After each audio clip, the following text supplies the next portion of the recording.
Have you ever woken up drenched in sweat, your heart pounding, with the eerie sensation that something followed you out of your dream? That's exactly how it began for me. My name is Elias Marlowe, and as a maritime historian, I've spent countless nights sifting through tales of vanished ships, cursed waters, and legends whispered in dimly lit taverns. But nothing in my research could have prepared me for this. I thought I was chasing stories, but now I'm certain the stories were chasing me. The tale I'm about to share isn't just a nightmare. It's a haunting reality that has blurred the lines between dreams and waking life. It started with a dream, or at least that's what I thought. In it, I was standing on a desolate shore, the sky above churning with angry clouds, the wind howling like 1,000 tortured souls. Rain lashed against my face, and the air was thick with the metallic tang of salt and something else, something I can only describe as decay. In the distance, I saw it, a lighthouse, its faint, pulsating glow cutting through the storm. It was not the kind of light that offered hope or safety. No, this light was wrong, cold, unnatural, and alive, as if it was watching me, calling me closer. But before we delve any deeper, I need to ask, are you sure you want to keep going? Because once you cross the threshold of this story, there's no going back. If you're ready to face the unknown, hit that subscribe button and activate the notification bell. Here at Nightmare Chronicles, we share stories that push the boundaries of reality, and trust me, this one will stay with you long after the screen goes dark. And remember, some doors are better left closed, but if you've made it this far, it means you're ready to open this one. Let's step into the unknown together. As the dream continued, I found myself inexplicably drawn toward the lighthouse. Each step felt heavier than the last, as if the sand beneath me was alive, pulling me down. The wind carried whispers, soft at first, then growing louder. They weren't words I could understand, but their tone was unmistakable, desperate, pleading, warning me to turn back. Yet, something inside me refused to stop. The lighthouse loomed larger now, its weathered surface marked with strange, pulsating symbols that seemed to shift when I wasn't looking. The closer I got, the louder the whispers became, until they were deafening. Suddenly, a sharp crack of thunder split the sky, and for a fleeting moment, the lighthouse's light illuminated something that froze my blood. Silhouetted against the storm was a figure, tall, impossibly thin, and completely still. It stood at the base of the lighthouse, its head tilted as if it were waiting for me. My instincts screamed for me to run, but my legs wouldn't move. I was trapped in that moment, my heart hammering in my chest as the light flickered and the figure vanished into the shadows. Before I could comprehend what I had seen, the light of the beacon changed. No longer a pulsating glow, it became a piercing, crimson beam that seemed to reach directly into my soul. The whispers stopped, replaced by a low, guttural hum that vibrated through the air and into my bones. Then I woke up, or so I thought. My room was pitch black, and the storm still raged outside. But as I sat up, gasping for air, I realized the faint, crimson light of the lighthouse was still there, flickering faintly at the edge of my vision. This is where it all begins, and if you think this is unsettling, just wait. The nightmare was only the beginning, and the horrors that followed have left me questioning everything I thought I knew about reality. If you've ever felt that unshakable chill of being watched or had a dream you couldn't escape, share it in the comments. And don't forget, this is just the start of the story. Hit like, subscribe, and stay with me as we uncover the truth about the Phantom Lighthouse. But be warned, sometimes the truth is the most terrifying thing of all. It began like any other dream, ordinary at first, almost tranquil. I found myself walking along a rugged shoreline under a moonless sky. The waves crashed violently against the jagged rocks, their sound a relentless roar that filled the air. But there was something about this place, a sense of wrongness that clawed at my mind. The air was thick, heavy, and carried a peculiar stench, a mix of seaweed and something far worse, like rotting flesh. Every breath I took felt like an intrusion, as if the very atmosphere was resisting my presence. Ahead of me, shrouded in mist, loomed the silhouette of the lighthouse. Its beacon flashed intermittently, casting a sickly, pale light that seemed to seep into the fog and hang there like a specter. I couldn't remember how I got there or why I was drawn to it, but each step toward the structure felt inevitable, as though an unseen force was pulling me forward. The sand beneath my feet was wet and coarse, but with each step, it shifted unnaturally, clinging to my boots like it had a will of its own. The closer I got, the more the world around me seemed to distort. The crashing waves now carried faint echoes of voices, high-pitched and fleeting, like distant cries for help. Shadows danced across the rocks, moving in ways that defied the rhythm of the waves or the flicker of the light. The lighthouse itself seemed alive, its structure breathing with the storm, creaking and groaning as though it were straining under the weight of its secrets. And then the smell hit me, sharp and acrid, like burnt metal mingled with decay. It was overwhelming, and I had to cover my mouth and nose, but it didn't help. The odor seemed to penetrate, settling deep in my lungs. That's when I heard it for the first time, a faint melody carried on the wind, disjointed and eerie, like a music box playing a tune long forgotten. It was beautiful and unsettling, each note tinged with sadness, as if mourning the souls of the lost. I reached the base of the lighthouse, its rusted metal door slightly ajar, swaying in the wind with a groaning creak. A cold draft poured out, colder than the storm itself, carrying with it a deep sense of dread. As I stepped closer, my foot brushed against something hard, and I looked down to see fragments of shattered glass scattered across the ground. They glistened in the pale light, each shard reflecting an image not of the stormy beach around me, but of faces, hollow-eyed and anguished, their mouths open in silent screams. I froze, my heart hammering in my chest. A whisper brushed against my ear, low and raspy, though no one was there. "Why did you come?" it asked. The words sent a shiver down my spine, and when I turned, I saw it again, that figure from before, standing on the edge of the rocks. Its form was clearer now, impossibly tall and gaunt, its head tilted at an unnatural angle as it watched me.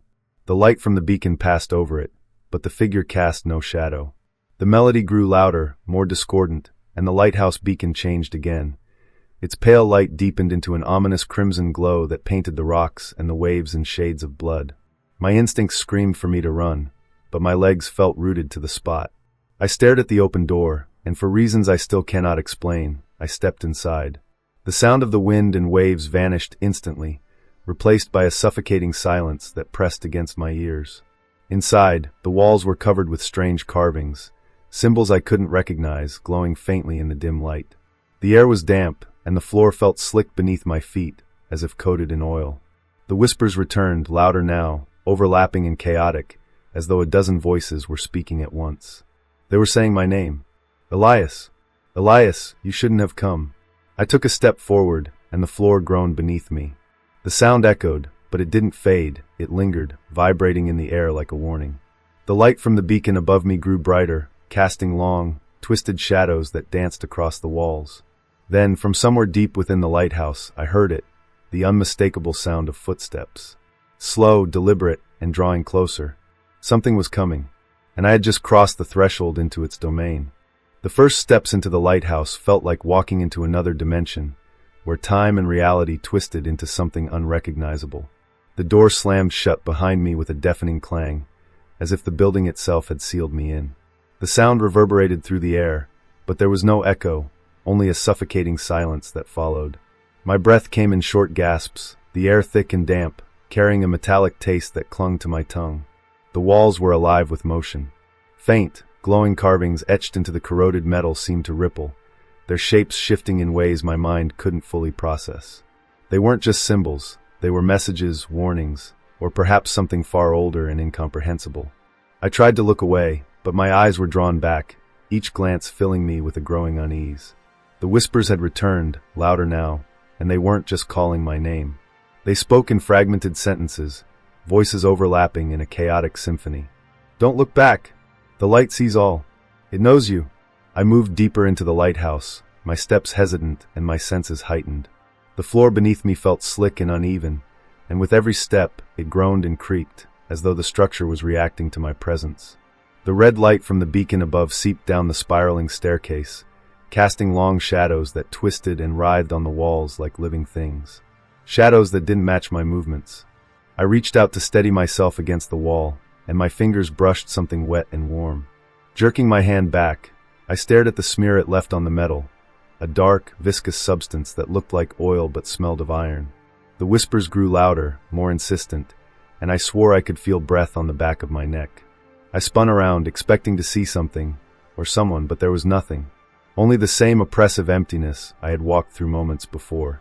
As I climbed the winding staircase, strange sounds began to echo through the tower. A low hum vibrated through the walls, growing louder and deeper with each step. The sound was unsettling, resonating in my chest like the tolling of a bell underwater. It was then that I noticed the staircase wasn't as I had first seen it. The higher I climbed, the more distorted it became. The steps grew narrower, the angles sharper, as though the structure itself was reshaping, adapting to trap me. Objects appeared along the staircase, things that had no business being there. A rusted lantern sat precariously on one step, its glass cracked but glowing faintly with an unnatural green light. Beside it, a pair of boots lay discarded, the leather warped and split as if it had been submerged for centuries. I felt compelled to touch them, but something deep inside me screamed not to. Halfway up the staircase, I froze. A figure stood ahead, partially obscured by the flickering light. It was motionless, facing away from me, but something about its posture was all wrong. Its head was tilted at an unnatural angle, and its arms hung limply, too long for its body. The whispers intensified, overlapping with the hum until the air felt like it was vibrating. My mouth went dry as I took a cautious step forward. The figure didn't move. Instead, the shadows around it began to shift, growing taller and stretching toward me. The walls themselves seemed to close in, the carvings glowing brighter and pulsating like a heartbeat. I blinked, and the figure was gone, replaced by an open doorway that led to the beacon room above. Every instinct screamed at me to turn back, but I couldn't. Something beyond my understanding pulled me forward, guiding my steps even as my body resisted. The doorway loomed ahead, the red light spilling out in a pulsating rhythm, and I realized it wasn't just light, it was alive. It throbbed like veins under the skin of some massive, unseen entity. I hesitated at the threshold, staring into the room beyond. The whispers ceased, replaced by a deafening silence. The stillness was more terrifying than the noise. My heart pounded in my chest as I stepped through the doorway, and the air grew impossibly cold. That's when I saw it, the source of the crimson glow. It wasn't the beacon itself, but something far worse, a swirling, black void at the center of the room, pulsating with tendrils of light that reached out as if searching for something or someone. As I stared, transfixed, the air around me grew heavy, pressing down on my chest. My legs trembled, and I felt the undeniable presence of something watching me. Then came the sound, slow, deliberate footsteps echoing from the staircase behind me. Whatever it was coming closer, and I couldn't bring myself to turn around. The beacon room was a space that defied logic, its architecture warped and impossible. The walls stretched unnaturally high, converging at jagged angles that seemed to shift when I looked away. The void in the center pulsated, its tendrils of crimson light licking at the air like sentient flames. It was alive, and it was hungry. I could feel it probing, pulling at the edges of my mind, as if trying to draw something out of me that I didn't even know was there. As I stood frozen, the footsteps behind me grew louder. Slow, deliberate, and impossibly heavy, they reverberated up the staircase, each step sending a chill down my spine. My breath hitched, and my body tensed, but I couldn't turn around. The air in the room felt dense, suffocating, as if the lighthouse itself was closing in, trapping me with whatever was climbing those stairs. The void began to shift, its surface rippling as shadows emerged from within. Faces, distorted and agonized, pushed against the swirling blackness, their mouths moving silently as if screaming for help. One by one, they dissolved back into the void, replaced by others. But one face lingered, its hollow eyes locking onto mine. It wasn't just looking at me, it was looking through me, and I felt an overwhelming sense of recognition, though I couldn't place it. Suddenly, the footsteps stopped. The silence that followed was deafening, pressing against my ears like a roar. Then came the voice, a low, guttural whisper that seemed to come from everywhere at once. "You've come far, Elias. Too far." It wasn't just speaking to me. It was inside my head, each word reverberating through my skull. I spun around, finally gathering the courage to face whatever had been stalking me. But the staircase was empty. No figure, no shadows, nothing. Only the faint, rhythmic hum of the lighthouse and the oppressive red glow that filled the space. My pulse pounded in my ears as I turned back to the void, only to find that it had changed. The tendrils of light had extended, reaching across the room like skeletal fingers, and at the center of the void stood a figure. It was the same impossibly tall, gaunt silhouette I had seen outside the lighthouse, but now it was fully illuminated by the crimson light. Its features were clearer, and far more horrifying. Its skin was pale and translucent, stretched tight over its skeletal frame, and its face was a void in itself. Where eyes should have been, there was only darkness, endless and consuming. Its mouth hung open, emitting a faint, guttural noise that sent shivers through my body. The figure raised one long, bony arm and pointed directly at me. The tendrils of light snapped toward me, wrapping around my wrists and ankles. The moment they touched me, I felt an unbearable cold seep into my bones, a chill so deep it felt like it was freezing my very soul. I tried to scream, but no sound came out. My voice was gone, swallowed by the void. The tendrils began to pull, dragging me toward the swirling darkness. My feet scraped against the floor, but there was nothing to hold on to, nowhere to run. The closer I got to the void, the more I could feel it, an overwhelming presence, ancient and malicious, waiting to consume me. The faces in the void reappeared, their mouths moving in unison as they whispered a single word: choose. In that moment, memories flooded my mind, moments I couldn't recall living, faces I didn't recognize, yet they felt like mine. It was as if the lighthouse was showing me fragments of another life, one tied to this place. I saw ships crashing against jagged rocks, their crews screaming as the waves swallowed them whole. I saw a journal with my initials etched into the leather, pages filled with warnings I had no memory of writing.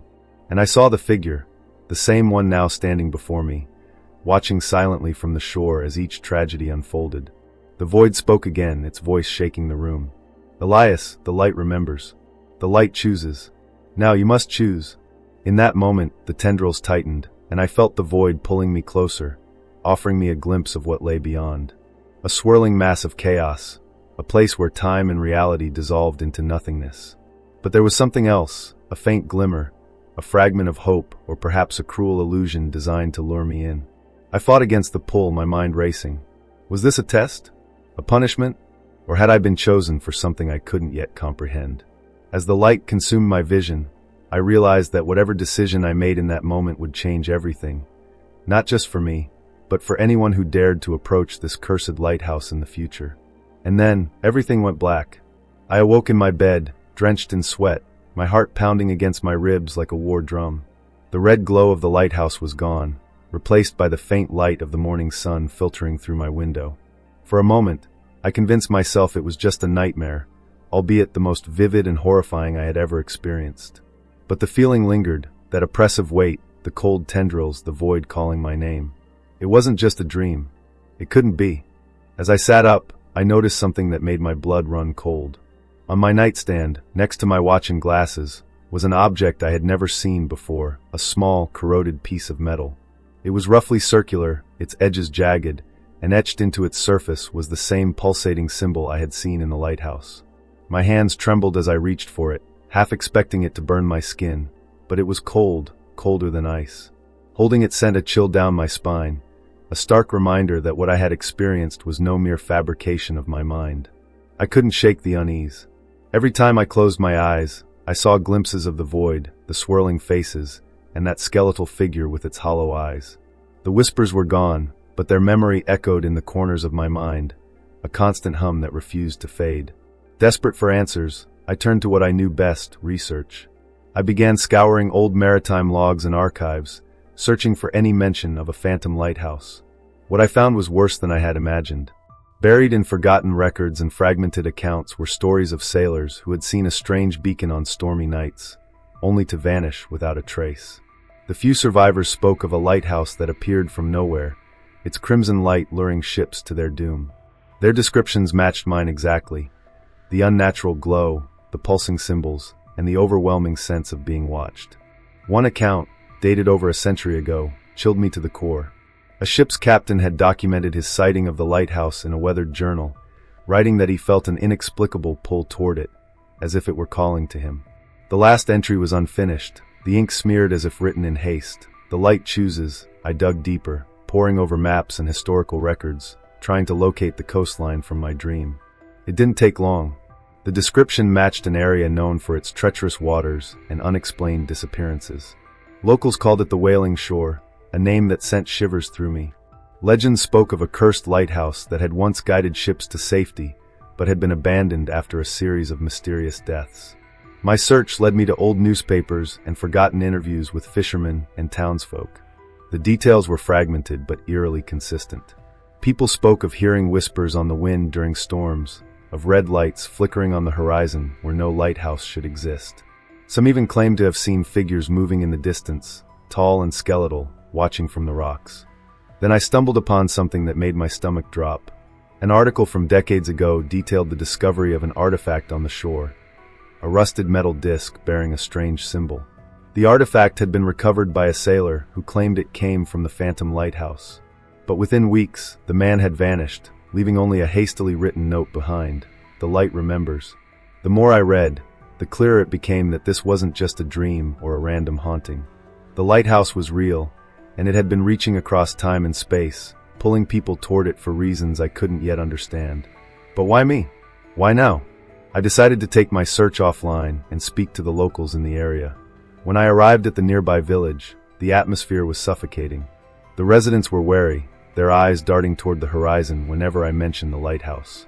An elderly man, his face weathered by time and the sea, finally spoke to me in a hushed voice. "You've seen it, haven't you?" he asked, his tone a mix of fear and pity. "The light doesn't call just anyone. It chooses." I asked him what he meant, but he shook his head, refusing to elaborate. "Turn back," he warned. "Once the light chooses you, there's no escape. You carry it with you now, wherever you go." His words haunted me as I drove back to my motel. That night, as the storm clouds gathered once more, I noticed something chilling. The rusted artifact I had found on my nightstand was glowing faintly, the same pulsating crimson light I had seen in the lighthouse. And for the first time since my dream, I heard the whispers again. "The light remembers, Elias. And it's coming for you." The storm rolled in with an unnatural ferocity, and I knew that I couldn't avoid it any longer. The lighthouse was calling me, and the whispers had grown more persistent, echoing in my mind even when I was awake. I tried to block them out, but they seeped into every moment of silence, their raspy voices murmuring secrets I couldn't understand. My reflection in the mirror no longer felt like my own. There was something behind my eyes now, something watching, waiting. Determined to confront the nightmare head-on, I packed a flashlight, a journal, and the strange, rusted artifact I had found. Its glow had intensified, pulsing like a heartbeat. It felt heavier now, as if it were alive, and I could no longer leave it behind. The villagers' warnings haunted me as I drove toward the wailing shore, but something far stronger than fear compelled me forward. A twisted mix of curiosity and an unshakable sense of inevitability. When I arrived, the scene was eerily familiar. The storm raged just as it had in my dream, the wind howling through the jagged rocks, and the waves crashing violently against the cliffs. The lighthouse stood in the distance, its red beacon piercing through the darkness, pulsing in rhythm with the artifact I held. My stomach churned with dread as I stepped out of the car, the icy rain soaking me to the bone.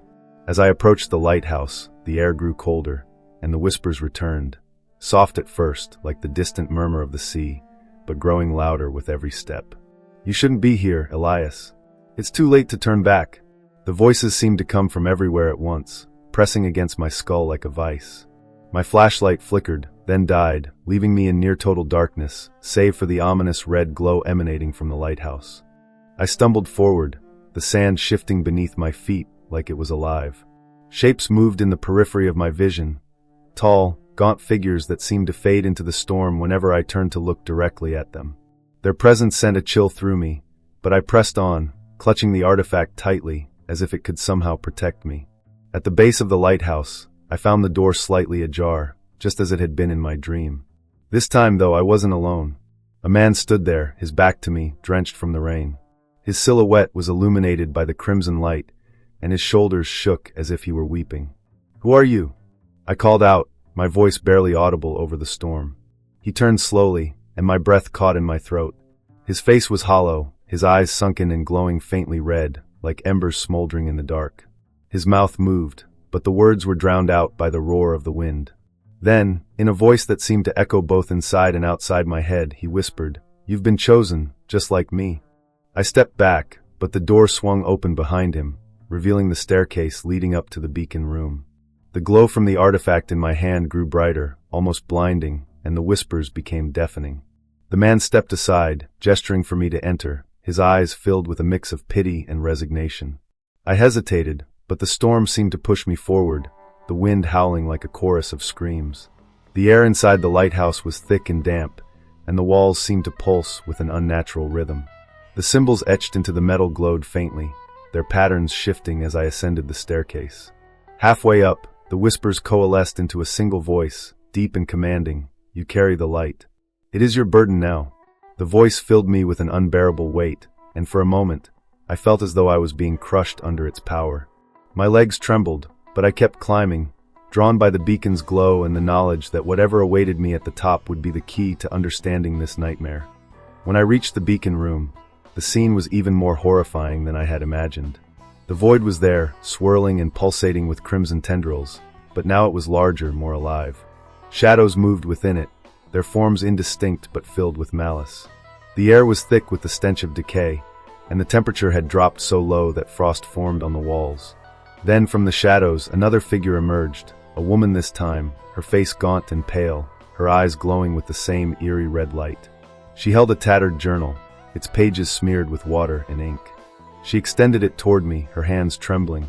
"This is your story now," she whispered, her voice cracking with despair. "The lighthouse chose you. It always chooses." I reached for the journal, my hand shaking as I took it from her. The pages were filled with accounts of others who had been drawn to the lighthouse, their stories eerily similar to mine. The final entry was unfinished, the ink smeared as if the writer had been interrupted mid-sentence. Beneath it was a single phrase scrawled in jagged letters: "The light never lets go." The woman dissolved into the shadows as the void surged toward me, its tendrils reaching for the artifact in my hand. I clutched it tightly, feeling its icy surface burn against my skin. The whispers grew louder, overlapping in a chaotic cacophony, and I realized with chilling clarity, I wasn't just carrying the artifact, I was part of it.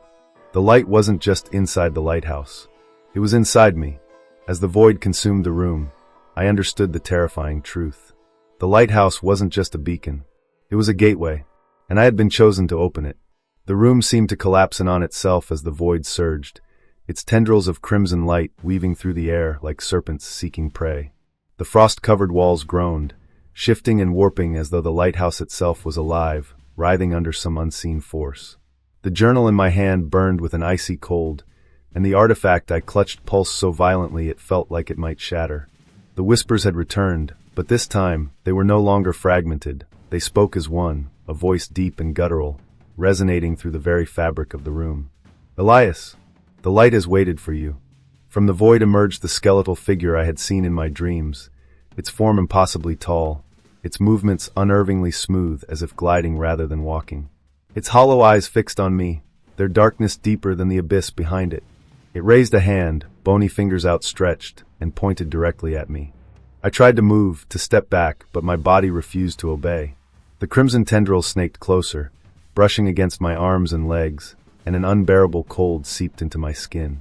My breaths came in shallow gasps as the room seemed to darken, the beacon's light now pulsating in sync with my heartbeat.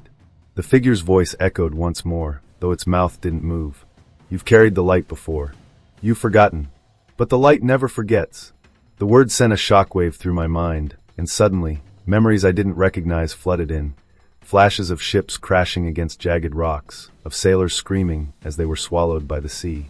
I saw myself among them, standing at the base of the lighthouse in another time, another life. I had been here before. I had seen the void, heard the whispers, and carried the burden. The realization hit me like a tidal wave. The lighthouse wasn't calling me for the first time. It was reclaiming me. The tendrils wrapped tighter, lifting me off the ground as the void expanded, its swirling shadows filled with faces, dozens, hundreds, all staring at me. Their mouths moved in unison, whispering a single phrase over and over: "The light chooses." My vision blurred as the figure stepped closer, its hand now outstretched toward the artifact in my grasp. I could feel its pull, an overwhelming force that seemed to draw not just the object, but my very soul toward the void. Desperate, I fought against the pull, clutching the artifact tighter. "Why me?" I shouted, my voice cracking under the weight of fear. "What do you want from me?" The figure tilted its head, its hollow eyes burning with an unnatural glow. "You are the keeper. The light requires a vessel. Without you, the door remains closed. Without you, the beacon dies." The words chilled me to my core. This wasn't just about me. The lighthouse wasn't merely a curse. It was a gateway, a bridge between this world and something far darker. The light wasn't guiding ships to safety. It was guiding them to their doom, feeding on the lives it claimed. And I was its anchor. I looked down at the artifact, its pulsating glow matching the rhythm of the void.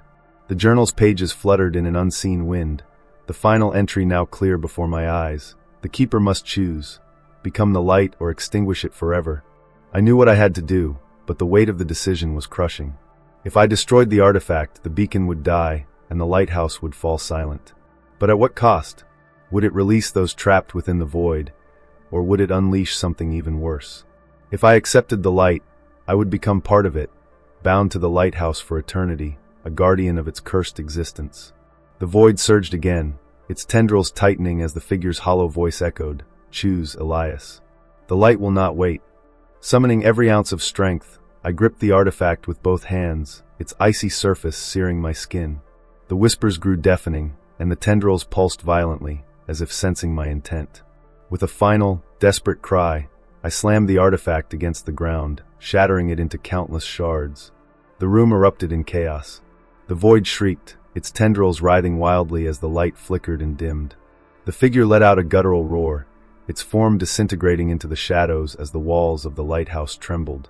The faces within the void screamed, their cries fading into silence as the swirling darkness began to collapse in on itself.